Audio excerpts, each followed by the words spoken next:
Selamat datang di Pojok Santai.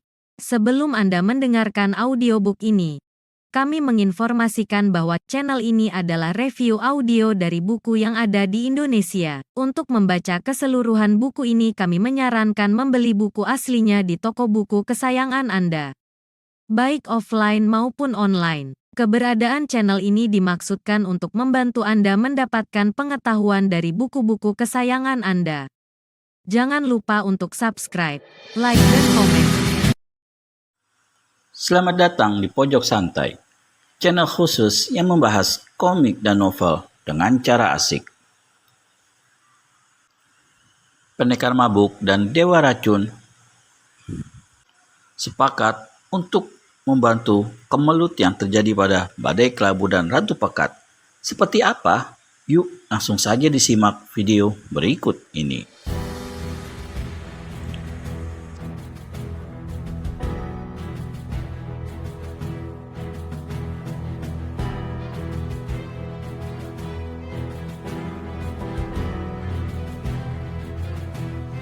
Serahkan perkara itu padaku, kata Suto. Lalu ia menenggak tuak beberapa teguk. Sisanya masih ada yang disimpan di mulut, hingga kedua pipinya sedikit menggembung. Dari arah belakang terdengar suara mata elang. Pendekar Mabuk, kuharap jangan ikut campur urusan Nyai Ratu untuk kali ini. Tinggalkan dia. Suto bahkan menyemburkan sisa tuak dalam mulutnya ke tangan Ratu Pekat yang membara bagaikan lahar gunung berapi itu.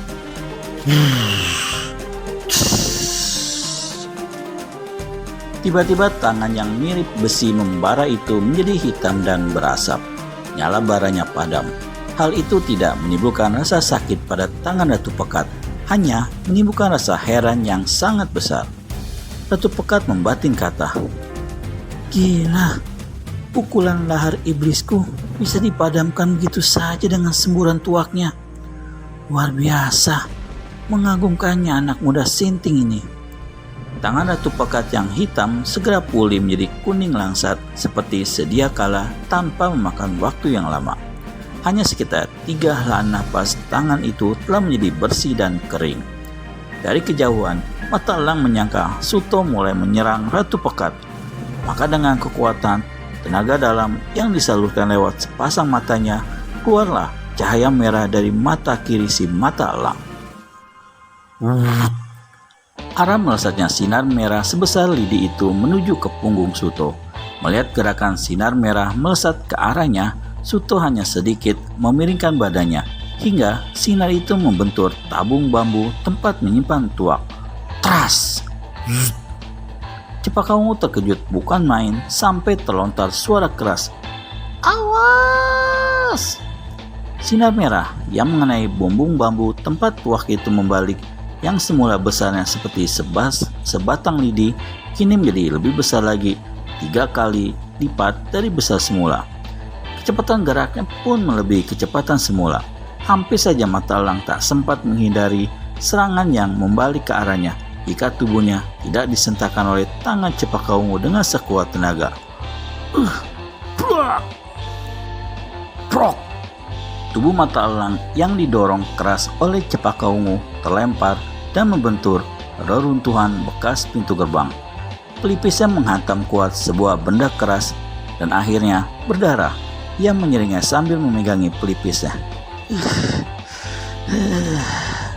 Sedangkan sinar merah yang membalik itu juga hampir saja mengenai tangan Cepaka Ungu saat gadis itu mendorong tubuh mata elang. Untung Cepaka Ungu cepat menarik tangannya dan berguling ke arah samping sehingga sinar merah itu menghantam tiang penyangga atap di serambi samping. Tiang sebesar 3 pelukan manusia itu menjadi gompal pada bagian salah satu sisinya dihantam sinar merah itu. Prak!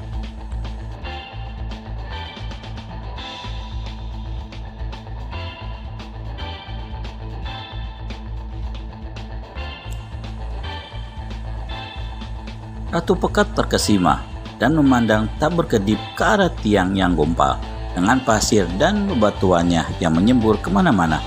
Setahu sang ratu, sinar merah dari mata pengawal pribadinya itu tidak akan sedahsyat itu kekuatannya.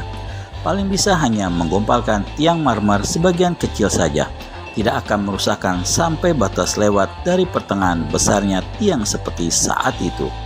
Melihat keadaan sedemikian rupa, Ratu Pekat cepat berdiri dan berkata kepada Suto, "Akan kau apakan perempuan ini? Dia sudah banyak menderita luka dalam akibat seranganku. Rasa-rasanya tak baik jika persahabatan kalian putus hanya karena keadaan yang kritis seperti saat ini. Biarlah ku sembuhkan luka-luka si badai kelabu ini dan akan kubujuk supaya dia tidak mengincar batu gali bumi lagi. Tapi dia tetap akan berkeras kepala untuk menyembuhkan luka gurunya memakai batu gali bumi.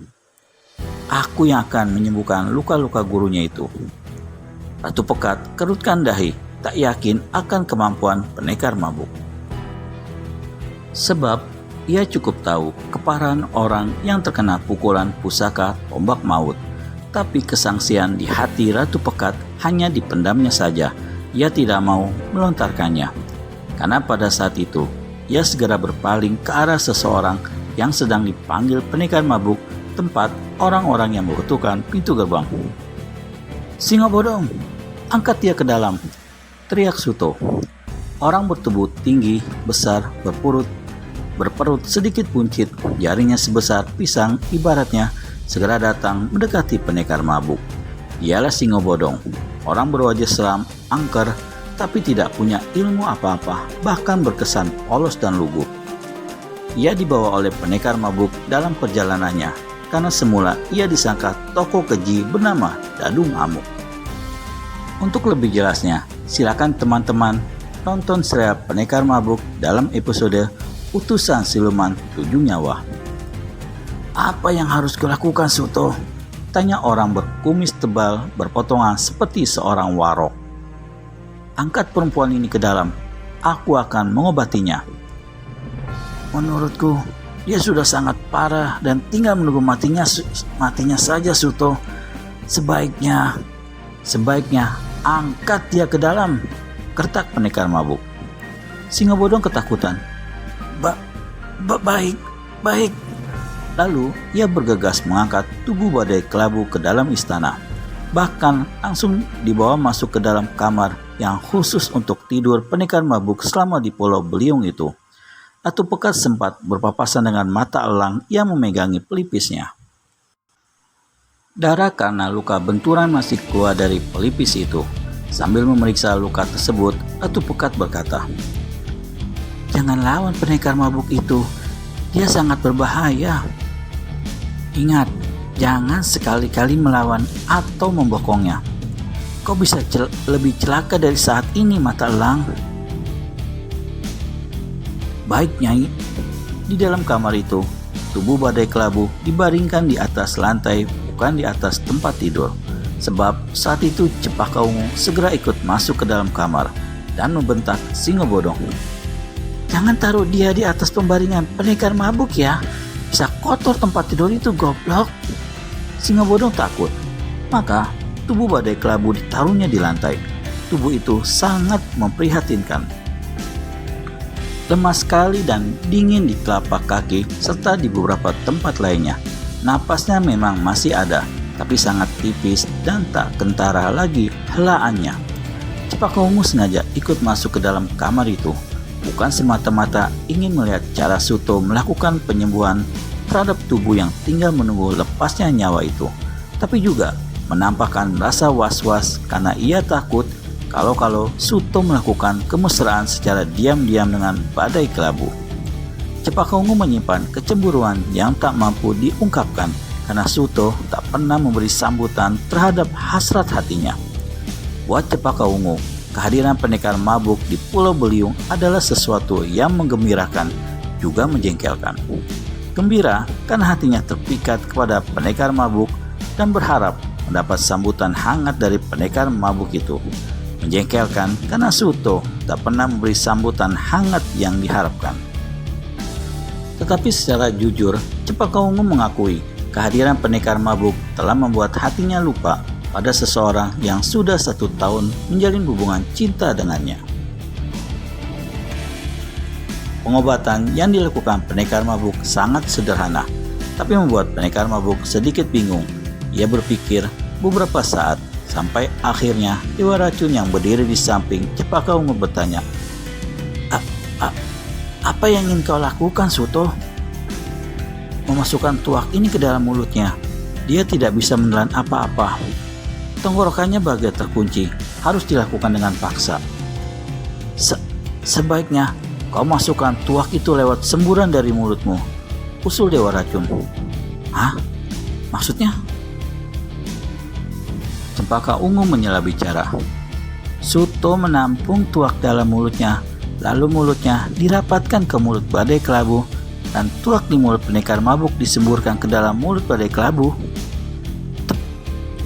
Tepat sekali. Tidak, sentak Cepaka Ungu dengan cemberut. Itu tidak baik dan tidak pantas. Penyembuhan itu penyembuhan mesum namanya. Suto tahu Cepaka Ungu merasa cemburu, sehingga Suto hanya tertawa geli beberapa saat. Wajah Cepaka Ungu menjadi merah dadu menahan malu karena kecemburuannya diketahui Suto dan ditertawakannya. Bagaimana kelanjutannya? Apakah Suto Sinting alias pendekar mabuk akan mengikuti saran Dewa Racun?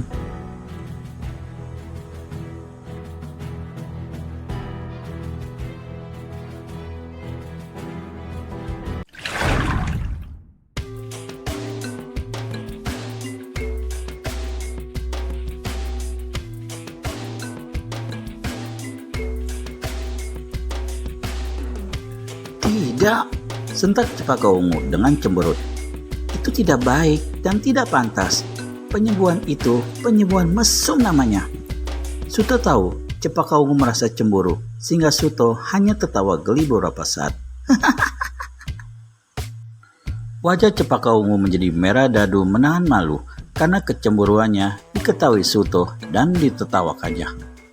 Tapi terserah dialah, ucap Cepaka Ungu sambil bersungut-sungut dan palingkan wajah tak mau memandang. Singo bodong, carikan aku corong untuk masukkan tuak ke dalam mulut badai kelabu. Corong? Singo bodong berkerut dahi. Daun saja deh, kata pendekar mabuk kemudian. Ambil daun untuk kita bikin corong, dan tuak ini bisa dimasukkan ke dalam kerongkongan badai kelabu memakai bantuan corong daun tersebut. Nah, itu baru pengobatan yang jitu, saut Cepaka Ungu lega. Sungguh sederhana pengobatan itu, hanya menelan tuak beberapa teguk, lalu istirahat 1 malam. Esok paginya, semua luka memar telah hilang. Luka berdarah di betisnya menjadi kering dan nyaris hilang. Badan terasa segar, bahkan badai kelabu merasa seperti mendapat kekuatan baru. Lebih lincah dalam bergerak, lebih lega dalam bernapas. Hanya dengan tuak, gumam Cepaka Ungu di dalam hatinya.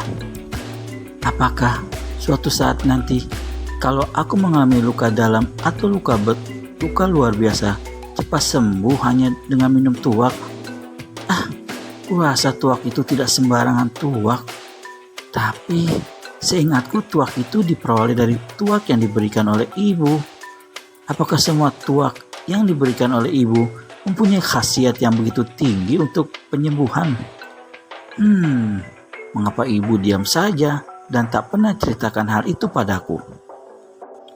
Kalau saja saat itu pendekar mabuk mendengar percakapan hati Cepaka Ungu, maka gadis itu pasti akan ditertawakan.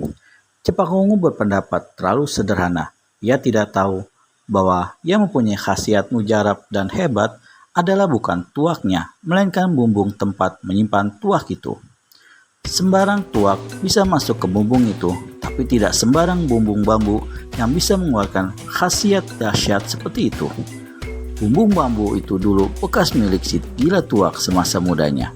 Bumbung itu diperoleh Sabawana sama si gila tuak ketika Sabawana berada dalam penjara bumi. Ia terperosok ke sana dalam satu pengejaran.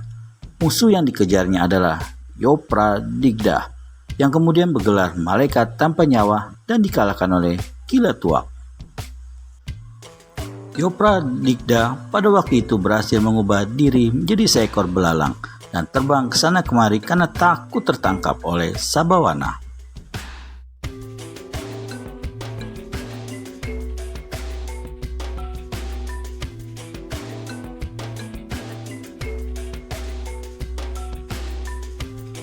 Dalam pengajaran itulah Sabawana terperosok dalam lubang sumur yang amat dalam. Ternyata lubang sumur itu adalah lorong sebuah gua. Di dalam sana, Sabawana menemukan beberapa lorong berliku-liku. Ia melangkah menyusuri lorong itu, tapi tak dapat menemukan jalan keluar. Bahkan jalan tempat terperosoknya semula juga tidak bisa ditemukan kembali. Tak terasa hari berganti hari dan bulan berganti bulan. Sabawana sibuk mencari jalan keluar dan tak pernah berhasil. Itulah sebabnya Sabawana menamakan tempat itu adalah penjara bumi. Tapi Sabawana tidak pernah putus harapan. Ia selalu berusaha mencari jalan keluar. Kemanapun arah lorong itu berada, ia susuri terus. Walau seringkali ia merasa khawatir. Ia merasa melewati jalan yang pernah dilewati lebih dari 3 kali. Di dalam penjara bumi itu, Sabawana akhirnya betapa. Rasa putus asanya dilampiaskan dalam upaya terakhir, yaitu semedi dengan tujuan meminta bantuan pada Yang Widi agar bisa bebas dari penjara bumi. Di dalam tapanya itu, Sabawana merasa ditemui oleh seorang bocah telanjang berusia antara 3 tahun. Bocah itu berambut tipis, matanya tajam, berkesan bandel dan nakal. Bocah itu bertanya kepada Sabawana, "Apa yang kamu cari di sini, Kak? Bukankah ilmumu sudah tinggi?" Sabawana menjawab, "Aku mencari jalan keluar dari penjara bumi ini." Sambil menjawab begitu, hati Sabawana bertanya juga, "Siapa sebenarnya anak kecil itu?" Tetapi anak tersebut malah bertanya, "Siapa namamu, Kak?" Sabawana yang masih berusia 22 tahun itu menjawab, "Namaku Sabawana, murid dari Eyang Purbapati." "Oh, kakak muridnya Purbapati." "Benar, Dik. Siapa namamu? Dan apakah kau kenal dengan Eyang Purbapati?" "Sangat kenal, Kak. Eyang Purbapati juga pasti kenal denganku jika kau sebutkan nama Wijaya Sura." "Oh, namamu Wijaya Sura? Benar, Kak? Apakah kau bisa membantuku keluar dari dasar bumi ini?" Bocah kecil yang masih suka menyedot ingus itu menjawab sambil tertawa, "Kakak saja yang sudah besar tidak bisa keluar dari penjara bumi, apalagi aku yang masih kecil." Sabawana menahan napas, agak dongkol juga mendengar jawaban yang merupakan satu harapan. Namun ternyata harapan kosong yang diperolehnya. Tapi bocah itu segera berkata lagi, "Tapi kalau kakak mau menunggu tumbuhnya sebuah pohon bambu hingga bambu itu menjadi besar dan daunnya mengering, kakak akan bisa menemukan jalan keluar dari tempat ini. Ambillah bambu itu dan pakailah sebagai tempat tuak. Karena aku tahu kakak suka minum tuak. Tebanglah bambu besi itu dengan pedangmu. Setelah itu, jangan lagi kakak gunakan pedang itu. Jelas? Jelas, Dik?" "Sampaikan salam kepada Eyang Purbapatimu itu." Wijaya Sura mau pergi, tapi Sabawana cepat bertanya, "Dik, di mana tempat tinggalmu sebenarnya?" "Aku ada di pohon bambu itu." Setelah menjawab begitu, bocah telanjang yang tidak mempunyai pusar itu hilang lenyap dari pandangan mata semedinya Sabawana. Dan seketika itu, Sabawana tersentak kaget dari tapanya. Lebih terkejut lagi ketika pandangan matanya menemukan sebuah pohon bambu yang masih kecil, tak jauh dari tempatnya bertapa. Pohon bambu itu aneh, daunnya hanya 3 lembar, warnanya hijau kehitam-hitaman. Ketika Sabawana mendekat dan ingin memegangnya, tiba-tiba tubuhnya terpental mundur, terlempar jauh antara 10 kaki dari tempat tumbuhnya pohon bambu itu. Bocah yang mengaku Wijaya Sura itu mengatakan bahwa dirinya tinggal di pohon bambu tersebut. Apakah dia menjelma menjadi pohon bambu Atau sebagai penjaga pohon bambu ya? Pikir Sabawana sambil mengusap-usap pinggangnya yang terasa hampir patah gara-gara terlempar jauh tadi. Sabawana terpaksa menunggu tumbuhnya pohon bambu tersebut sambil melatih beberapa jurus silatnya. Satu keanehan lagi yang terjadi pada pohon bambu itu terletak pada pertumbuhannya. Pohon tersebut tumbuh dengan pesat. Ganti hari, ganti pertumbuhan. Satu hari bertambah panjang 1 jengkal. Tetapi warna daunnya tetap hijau kehitam-hitaman dan hanya 3 lembar. Pohon itu tumbuh dengan lurus dan membengkak. Ketika pohon tersebut sudah mencapai ketinggian seukuran tinggi tubuh Sabawana, tiba-tiba daunnya mengering tapi belum berjatuhan. Pada saat itu, Sabawana mendengar suara gaib yang berjenis suara anak-anak. Suara itu adalah suara Wijaya Sura. Sabawana, jika 3 tahun itu telah jatuh dengan sendirinya, tebanglah bagian ujungnya, tepat pada ruas pertama, lalu tebang pula tepat pada ruas kedua. Setelah itu, pergilah ke arah mana saja sesukamu, kau akan menemukan jalan keluar. Dan karena aku sudah memberikan jalan keluar padamu, kau harus menyerahkan semua ilmumu kepadaku, karena kau meminjamnya dariku. Sabawana kurang jelas dengan kalimat terakhir, tapi ia lebih mementingkan kalimat-kalimat pertama. Pohon bambu harus ditebang bagian pucuk pada ruas pertama, lalu ruas kedua. Padahal pohon bambu yang tumbuh membengkak itu hanya mempunyai 3 ruas. Ruas ketiga adalah bagian pangkal dekat dengan tanah. Ruas ketiga itu jaraknya sangat dekat dengan ruas kedua, kurang dari 4 jari. Ruas kedua dengan ruas pertama jaraknya cukup panjang. Bagaimana kelanjutan kisah Sabawana dengan pohon bambu aneh?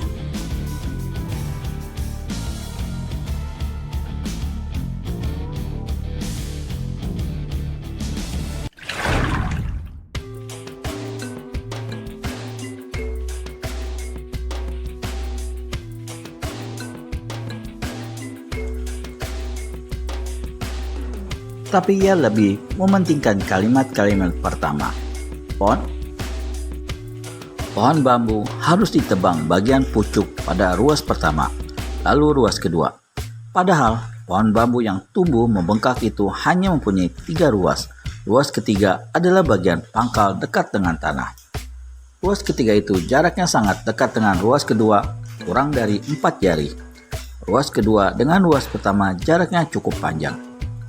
Sabawana mulai paham bahwa bocah tanpa pusar yang mengaku bernama Wijaya Sura itu menghendaki agar Sabawana memanfaatkan bambu di antara ruas pertama dengan ruas kedua sebagai bumbung tempat tuak.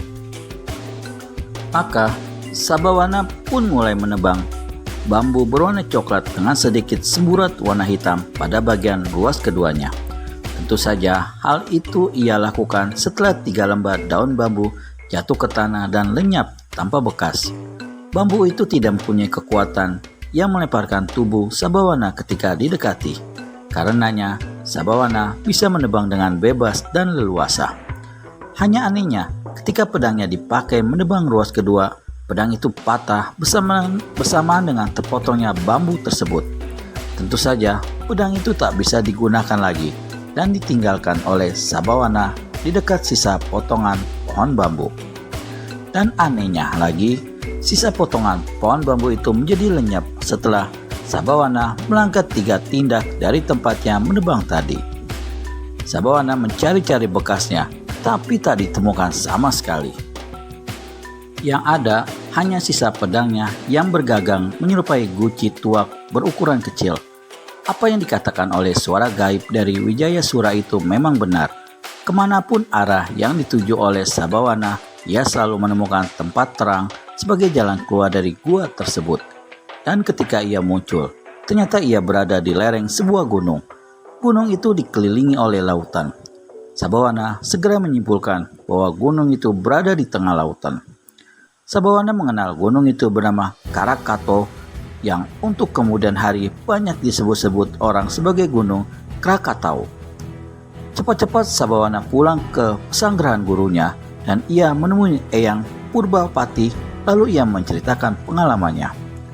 Sabhawana baru sadar bahwa ia telah berada di penjara bumi itu selama 2 tahun, terhitung dari pamitnya Sabhawana kepada sang guru. Eyang Purbapati terperanjat mendengar cerita Sabhawana. Kemudian guru Sabhawana itu berkata, "Mestinya kau tidak memanggil bocah kecil itu dengan sebutan Dik. Mestinya kau memanggilnya Eyang." Mengapa begitu, Eyang Guru? Karena bocah kecil itu adalah jelmaan dari wujud kecil guruku, yaitu Eyang Wijayasura.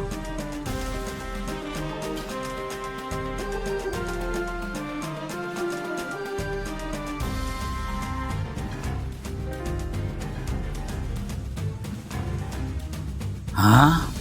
Sabhawana kaget sekali mendengarnya dan merasa takut. Wijayasura adalah nama asli guruku. Ia menghabiskan sisa hidupnya dengan bertapa di dasar laut di bawah gunung Karakato.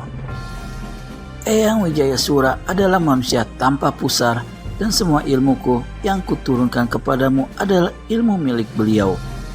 Maka pesanku kepadamu, Sabhawana, jangan turunkan ilmumu kepada siapapun kecuali kau menemukan orang atau bocah yang tidak mempunyai pusar. Turunkanlah ilmu itu kepadanya dan berikanlah bumbung tuak pusaka ini kepadanya, karena ilmu itu sepertinya diminta kembali oleh Eyang Wijayasura melalui suara gaib terakhir yang kau dengar itu. Begitulah asal muasal bumbung tempat tuak tersebut, yang menurut Eyang Purbapati di bumbung itulah Sukma Wijayasura bersemayam. Dan Sabhawana yang kemudian dikenal dengan julukan si gila tuak menemukan bocah tanpa pusar dari keluarga Wiseso yang terbantai kecuali bocah itu. Lalu Sabhawana atau si gila tuak mengangkatnya sebagai murid. Bocah itulah yang bernama Suto dengan nama lengkap Suto Wijaya.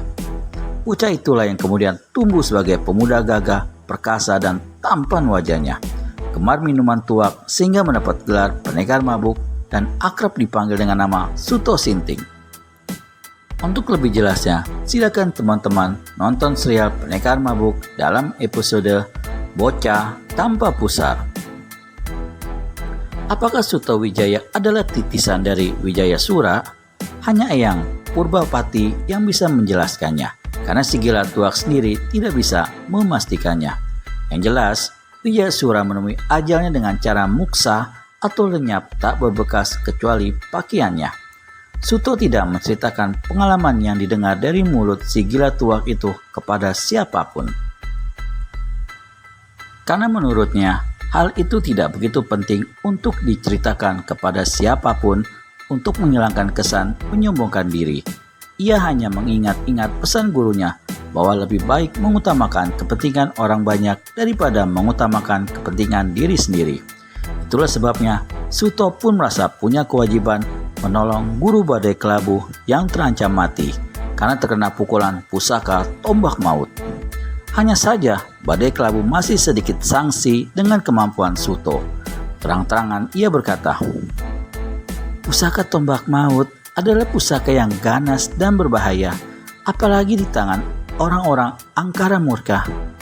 Tak pernah ada lawan yang luput dari ancaman maut pusaka tombak maut. Menurut cerita guruku, jika kau ingin mengobati guruku, apakah kau punya pusaka lain yang bisa menandingi racun dari pusaka tombak maut itu? Apakah kau juga mempunyai batu gali bumi seperti yang dimiliki Nyai Ratu Pekat itu?" Aku tidak mempunyai batu gali bumi," jawab pendekar mabuk. "Tapi aku percaya bahwa gurumu pasti doyan minuman tuak."